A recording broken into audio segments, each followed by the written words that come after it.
Hey, this is quivons.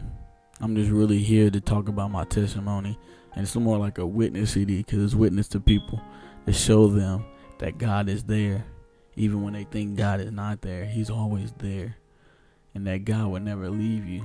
So it's just really talking about how if you give your life to God, that there's nothing He can't do. There's nothing you have to worry about because God got it under control.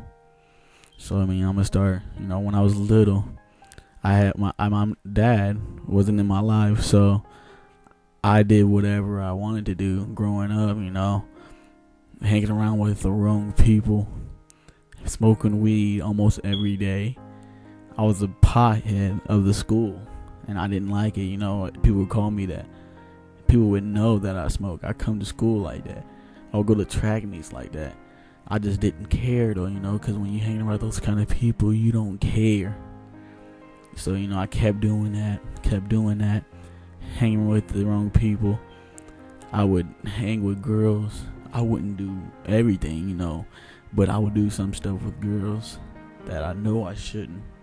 I know that I could catch something, but I didn't care. I don't know.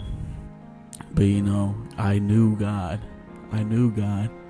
He was there for me. I knew He was there because my uncle is a pastor and he told me about God. I knew that God had His hands. I knew I was chosen, but I was not trying to listen to Him. I was not trying to listen. I should have been listening, but I wasn't. So, I knew about God, but I didn't want to live for Him. And that's what messed me up. I was still doing everything out there. I was living for myself. I was living for the people to oppress people, and I knew that wasn't getting nowhere, but I still was doing it and still doing it. But until then, I would go to sleep at night. I'll have maybe like 3 or 4 dreams a night until it made me realize that I need God. I'll have these dreams that in my dreams I would wake up and I would see nobody. I would wake up and see nobody there. My family's gone, friends gone, everybody's gone, but there's people. I don't know who they were, but it was just people. But they were chasing me, trying to kill me.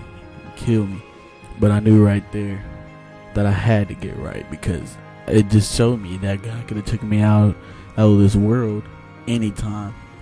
And it scared me. I was all right, God, I have to now. I have to give it to you because you're the only way. You're the only way. I can see that you're the only way. Because when I was out there in the world, that ain't gonna mean nothing. It's just stuff to make you feel good. But after it's gone, it's gone. It gets boring after a while. But I knew God would never get boring. I knew that God was always there, that I can always have fun with God.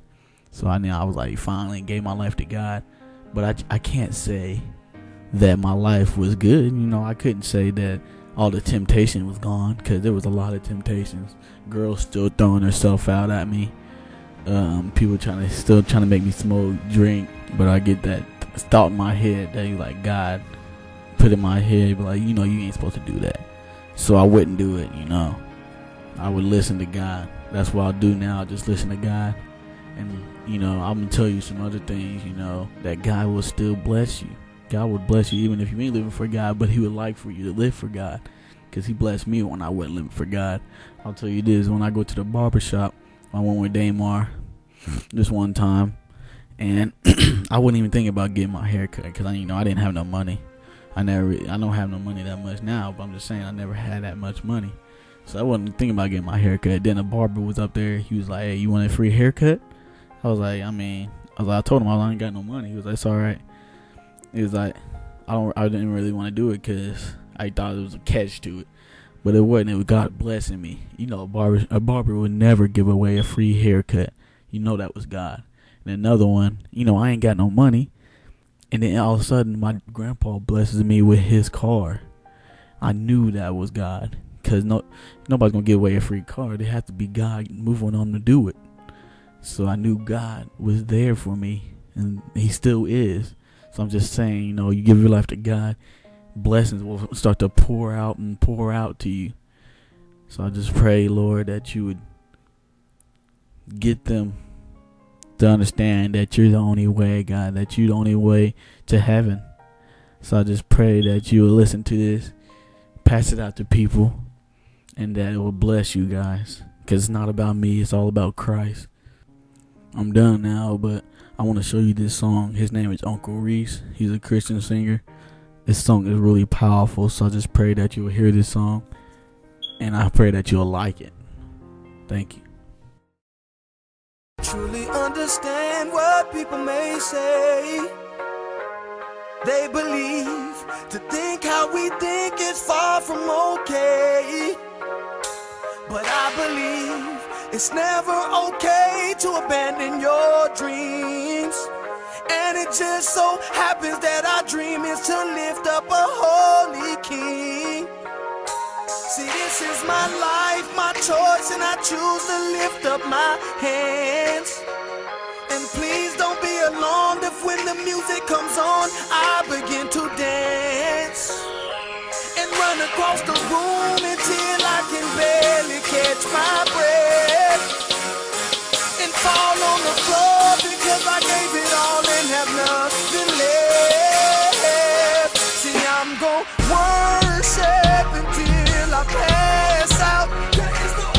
See, I came to worship until I pass out.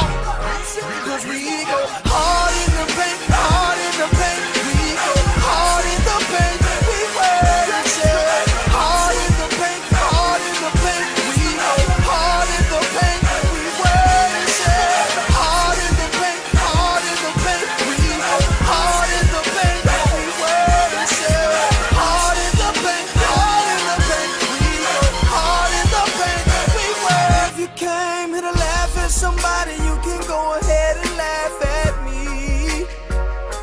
Cause while you steady laughing, I'm dancing off shackles and being set free. See, I may look like money, but you don't know what I've been through. And I'm still going through some of it, so dancing is something that I gotta do. See, Jesus was the only one that saved my soul. He took a chance on this broken-hearted man.